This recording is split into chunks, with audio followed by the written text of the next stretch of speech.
Welcome to the Future of Field Service podcast. I'm your host, Sarah Nicastro. Today, we're going to be talking about Husky's move to predictive service. I'm excited to welcome back to the podcast Tony Black, who is currently the president of service at Husky Injection Molding Systems. Tony, welcome back to the podcast. Thanks, Sarah. It's great to be back. There's a lot to talk about. I'm really looking forward to a good discussion today. Excellent. So for those of you that haven't followed along since the beginning, I know we are quickly approaching 200 episodes of the podcast, but Tony was actually my very first podcast guest. So episode number 1, which makes it very easy to remember. And at the time, Tony was with Otis Elevator and has taken on a new role since, and I'm sure been up to a whole lot. So Tony, before we dig into the predictive service topic, tell us a little bit about what you've been up to the last couple of years. Yeah, sure. So after a long career at the Otis Elevator company and a successful transformation of their service business, that's what we talked about the first time. I decided to join another really great company and also a leader in their industry, Husky Technologies. And like Otis, Husky has truly enabled the industry through technology and innovation, and it's really part of the DNA, of the company. Mm-hmm. So I joined here as the president of the service business, and what I found was we already a really good service business with talent, founded on high responsiveness, really strong global infrastructure of technicians and service centers, probably the best in the industry, and really close to our global customer base. But the real opportunity was to transform our service business with more predictive and proactive solutions, and really all centered around delivering on our commitments to our customers. And not only delivering on those commitments, but then maintaining those commitments through the life cycle of our product. So Mm-hmm. that's what I've been up to the last few years. I'm really enjoying it, and looking forward to talk to you more about it. Good. Yeah. So moving to a more predictive model. So we're going to talk a bit about that. Before we do, though, can you talk a bit about the drivers for the move to predictive? So, what are the customer needs that you're witnessing? What are sort of the expectations on service that are prompting Husky to evolve into a more predictive approach? Yeah, I think let me just tell you a little bit about our customers and how they operate and some of the dynamics that are happening. Our customers operate their facilities 24/7 for the most part, and they're producing very high volumes. We're talking in the millions per day or billions per year. So any performance erosion or unplanned downtime is really unacceptable. It just you Mhm. can't have it. So you kind of couple that need with complex technology. There's material changes happening in our industry. There's new customers coming into the industry, and then there's a skilled talent shortage as well. So Mhm. you put all that together, and our customers have really come to us and said, we really need your help to help us maintain our performance with all these dynamics happening, but please do it in a proactive way. We can't afford to do it the old way. Mhm. All right. So the predictive service offering at Husky is called Advantage Plus Elite. So tell us, some of the details about what the offering is, how it works, and how this kind of changes the way that interact with your customers and provide levels of service. Sure. So Advantage Plus Elite, and we call you. So we actually a lot of our customers just call it we call you because that's what we do. And I'll explain how it how we actually do that. But it's a connected solution. It's Mhm. powered by, the technology I described. We call that NSM. And NSM is the analytics and the tools inside and developed by a full-time team of SMEs here at Husky. And Mhm. they've identified, through their experience, the key variables to monitor, the tools to use to detect trends, and the dashboards to monitor and then proactively see the potential issues, but also do this at scale. Mhm. And so we have now, and we launched this officially about a year ago, a little over a year ago now. Since then, we've stood up monitoring centers here in Bolton, Canada, in Luxembourg, in Shanghai, Mexico, Japan, and Brazil. They're all staffed with monitoring center specialists. Mhm. And when those specialists using the dashboards and the tools detect a trend or a problem, potential problem, they issue a "we call you" to the plant, and they issue it in local language. And this is all done 24/7. Mhm. And that "we call you," it explains the issue, and then the solution is also explained, but it comes in, the ultimate solution comes in the form of either we give the customer enough information where they can resolve it themselves. That would be Mhm. one use case. The second is we actually are connected and we resolve it remotely. And then the third is Mhm. we send in an informed technician and sometimes even send the part in advance as well. In all of these cases, we then monitor the solution and verify, that we've really found the root cause.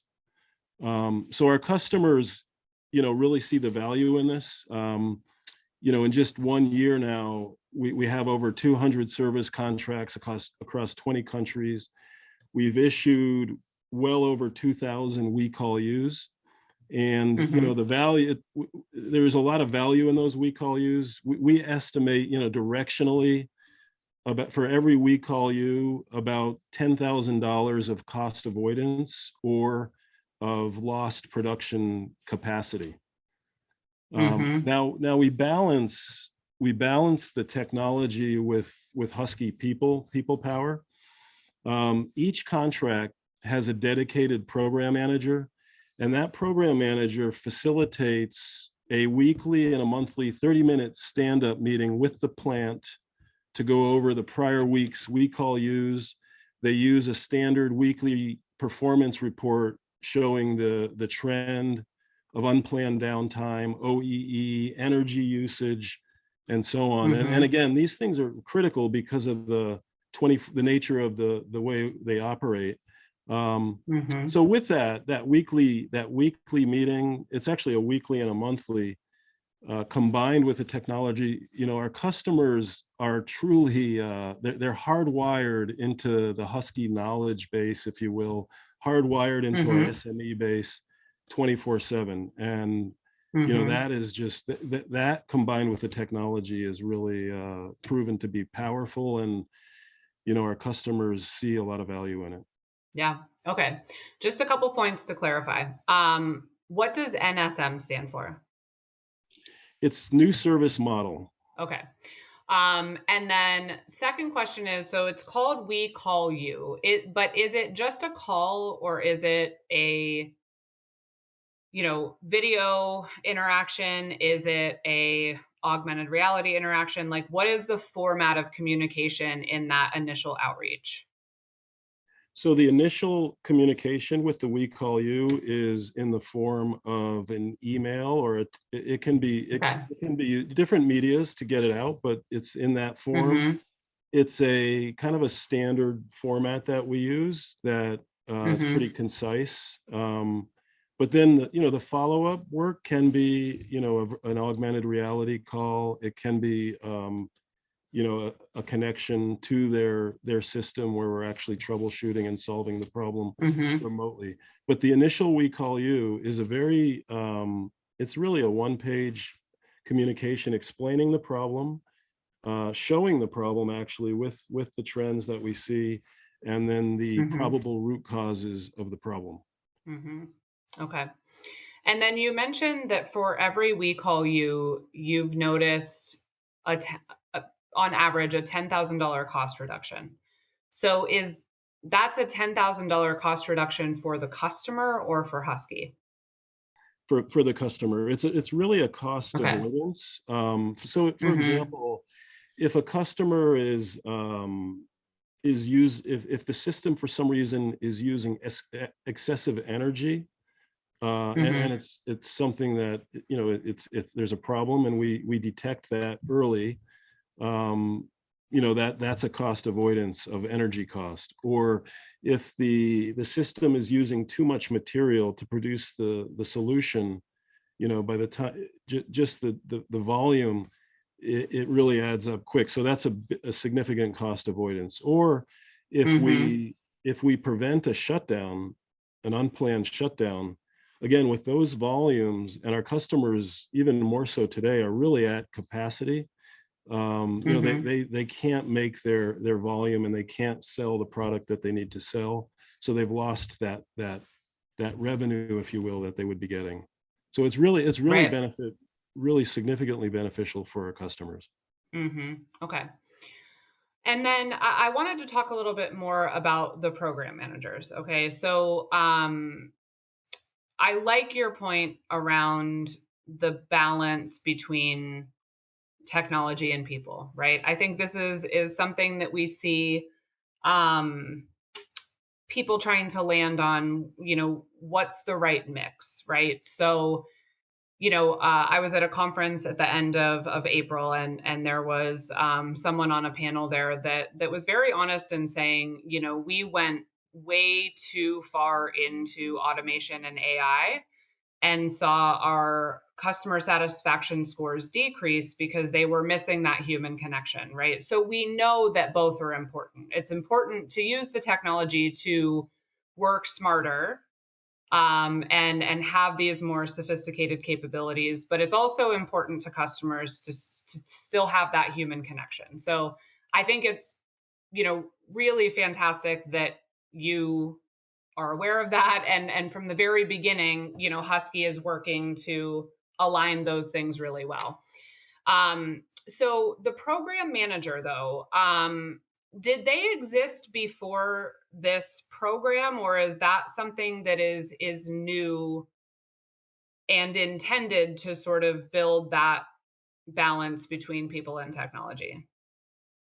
Yeah, it's a new role, Sarah. Actually, Okay. just I'm thinking about your what you were saying. So there's really, I would say, three new roles in this this solution. There's the program Mhm. manager, there's the monitoring center specialist, and then we have connectivity specialists who are not centrally. Actually, the program managers are we try to have the program managers able to speak the local language. So they're for the most, they're around and located in different countries.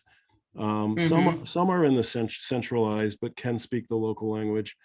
Mhm. The We do have the critical, centers for the monitoring centers with the monitoring center specialists, and then we have connectivity specialists who are also located closer to our customers, who can help get our customers connected, that initial connection, and get the contracts up and running.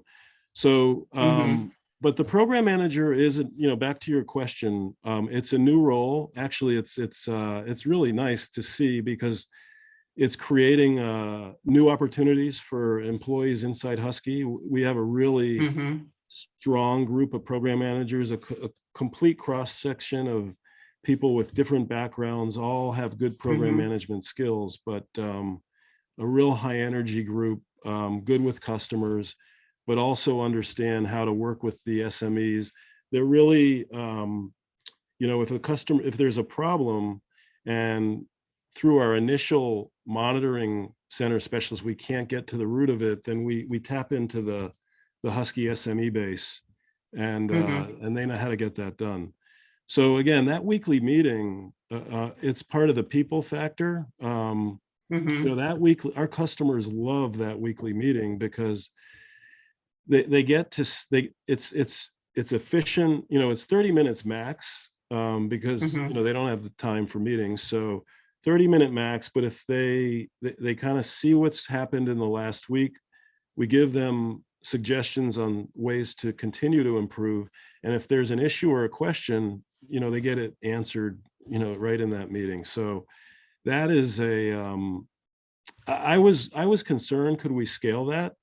But Mhm. we, with the tools that our NSM technology team is building, and with the Mhm. standardization, we are, we're scaling it as we that NSM is actually developing modules of technology. We're on module 6 now. Mhm. So those modules include analytics, but also tools to help allow us to scale. And so Mhm. as we release more of these modules, we can even do it more efficiently. Yeah.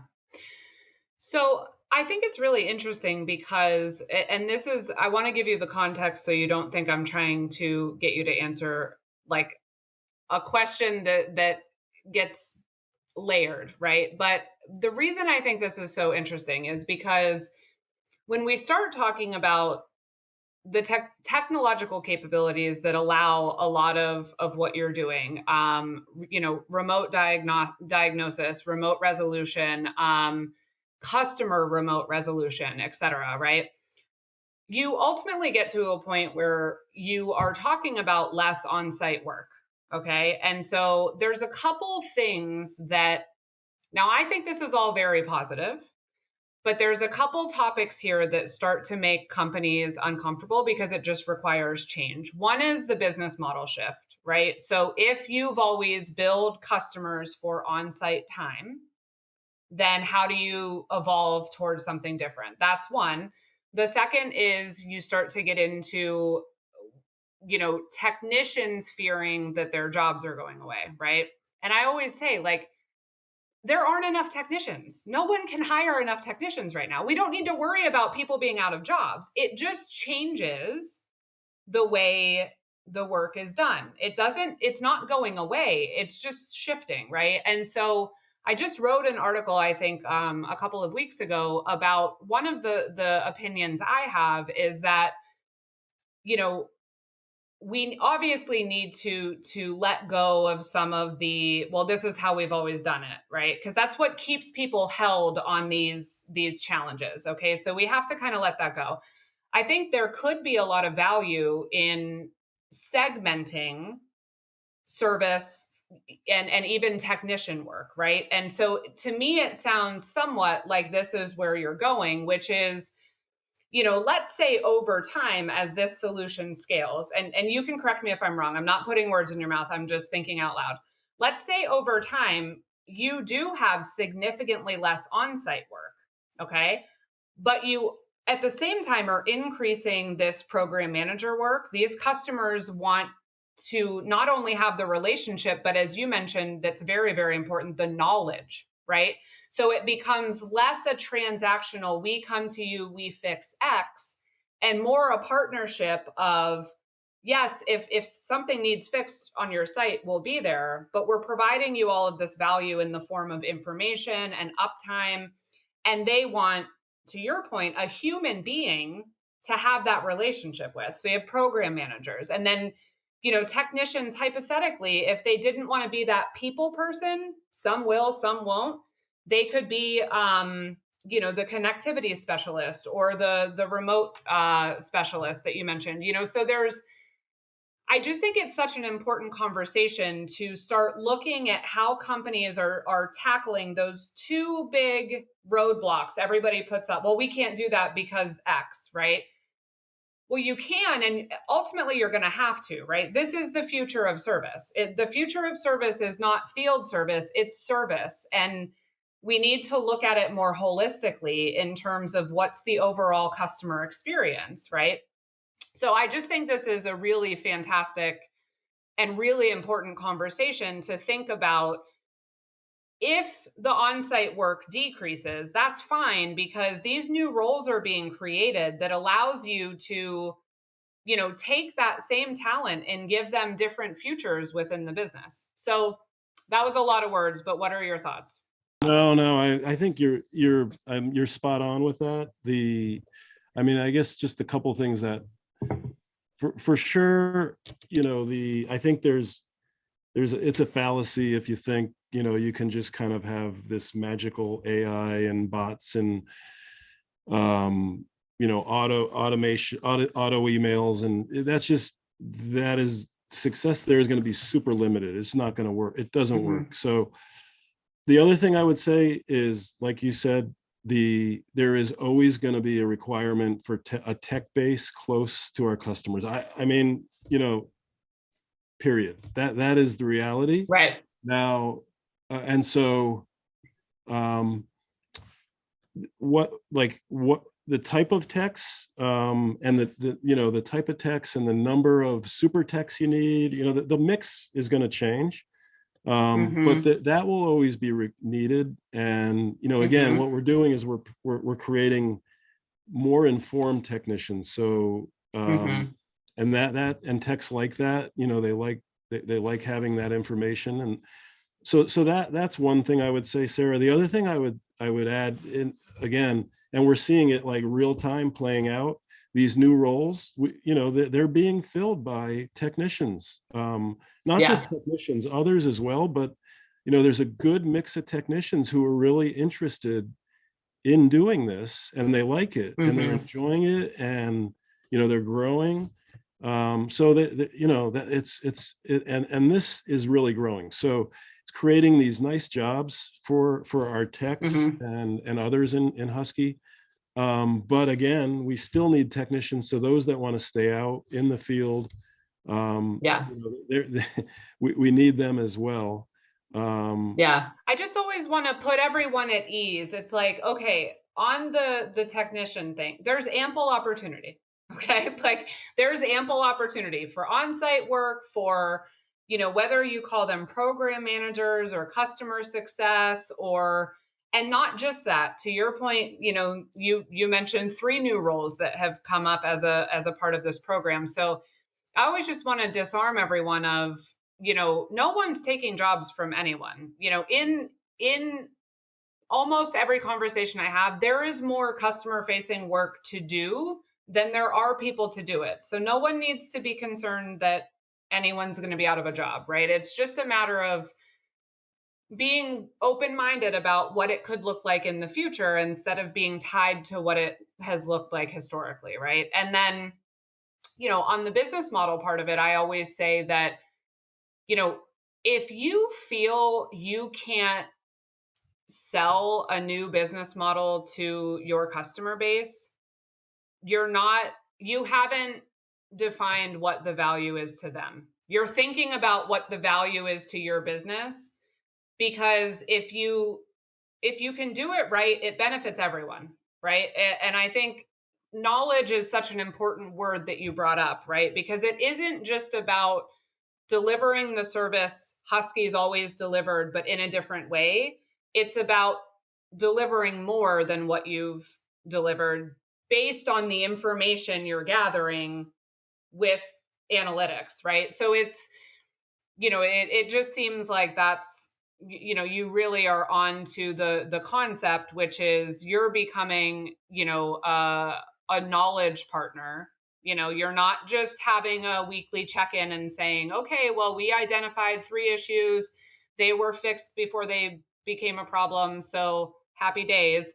You're also saying, oh, and we noticed this, oh, and the data shows us this, and oh, have you considered this? That's where the the big term everyone's working toward is trusted advisor. That's where that comes from, right? It's about thinking about not just what service can we provide, but what knowledge, what insights, what value can we share with our customers about their business. So Yeah, it's yeah.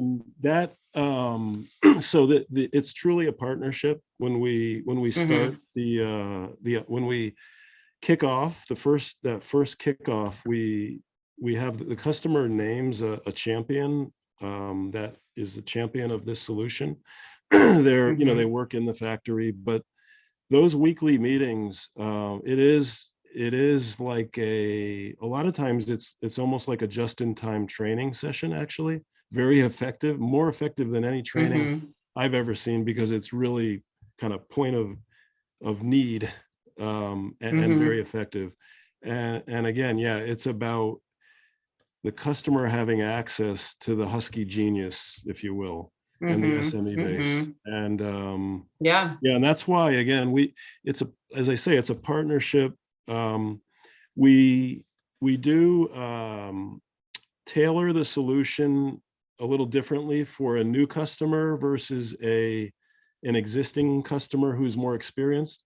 As I said, we do Mhm. have new customers in some new markets, and in those cases, we do provide more training. We provide even in addition to the analytics, we provide toolkits, spare part kits, Mhm. all to get those new customers kind of end to end covered, along with the Mhm. the commitment maintain portion. Yeah. Yeah, that makes sense. Now, Tony, how would you say that this and Husky's, vision for the future aligns with Industry 4.0? So it's fully aligned. It's but I what I like to explain is it's really beyond in industry 4.0. A lot of what I've seen in 4.0 in a factory setting is about predictive around hardware, bearing Mhm. life or a pump life or a motor life.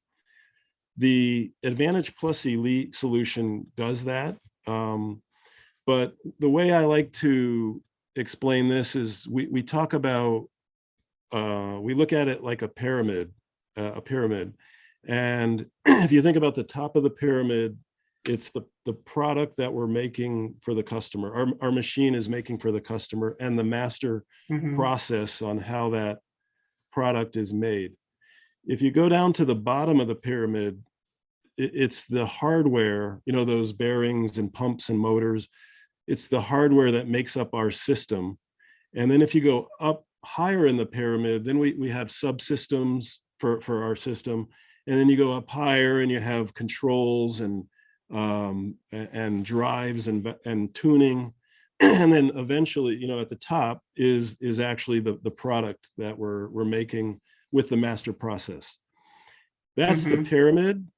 And then outside of the pyramid, there's a lot of external factors. There's things like shift changes that are happening, or Mhm. temperature, or elevation, pressures, all these environmental factors that are happening.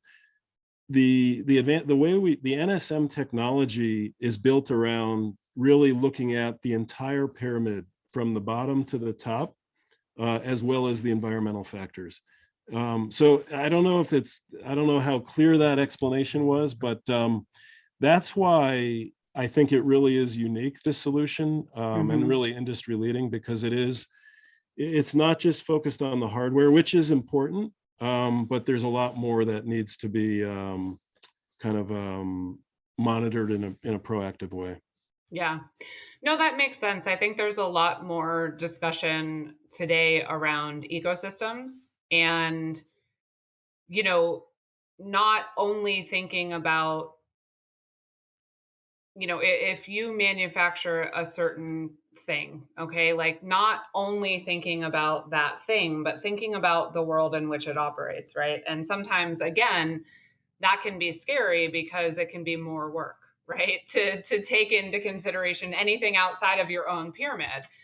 But ultimately, that's where a lot of the increase in value comes from, because your customers have to think about everything outside of the pyramid. So if you're not thinking about those things and they are, you can only provide a certain level of value. If you share that thinking with them and can figure out how to help them with some of those external factors or what have you through insight, knowledge, etc., then you can significantly increase the potential of your own value proposition, right? And it goes back to this, holding tight to the legacy of the business. I mean, that's really what we all have to move beyond, because, the companies that are doing that intentionally or circumstantially are falling behind, the companies that are willing to not stick to the way it's always been, or the good old days, or the past successes. So yeah. So Tony, it's really interesting to hear the journey Husky's on, and I think there's a few points you have brought up that I think just hit the nail on the head. In terms of what it takes to get this right. I'm curious if you had to share a piece of advice with listeners that have the goal of going down the predictive service path and doing it the right way. What would you tell them? Uh, so I'll try to keep it really practical and pragmatic. That's usually the way I like to hear things that way. So we talked a lot about the technology and the people. I think, I cannot emphasize that enough. That is just it's so important, and it is important to, it is a change, so it's important to have those discussions with your organization and with your technicians to make sure that they understand that actually we're going to create job opportunities for them, career opportunities. We're going to give them new tools and allow, because our technicians, they more than anything, they want to deliver on the promise to our customers. So if we can help them do Mhm. that, they're happy and they're motivated and engaged. So I just critical to balance that from internally and Mhm. externally. The second thing is I talked about the NSM. So my advice there is to do that, is to create an internal and fully dedicated advanced technology team to build those Mhm. analytics and the tools that I talked about. Do it with Mhm. your own SME knowledge. It'll be much more efficient. It'll move faster. It'll be much more impactful as well. Mhm. Mhm. Use Microsoft for your cloud. Use edge companies who are experts in edge technology for your edge device. You don't need to go develop that. But my advice again is use your own and it has to be a dedicated team of really strong SMEs. Mhm. That's what we have, and they really, it's instrumental, and it's been instrumental in again coming up with insights that really are impactful. And then the third thing is really about just a lot of focus. It's really as you kind of go down this path, it's really easy to start thinking about a lot of things that you want to do and can Mhm. do. And what can happen is really don't, you just kind of get paralyzed and you don't really get anything done really well. So Mhm. my advice here very specifically is, you know, just focus on several key insights. Just one good insight can provide enormous value for our customers, and it builds a platform to expand on. So don't worry about having 50 great insights. Um, have one and start, Mhm. and customers will see value, and then it's a journey, right? It's a continuous journey, and you keep, as I talked about, we call it modules, but we keep innovating and adding insights as we go and as we learn. But we didn't wait. We started with that. As soon as we had a base, we Mhm. started. So I would say those are the three things I would recommend to someone. Okay. All right. And last question for today is, when you think of the journey that Husky's on with this, I know part of the next steps are to continue to scale. What else do you think will come next? If you sort of envision what the future looks like, what comes to mind?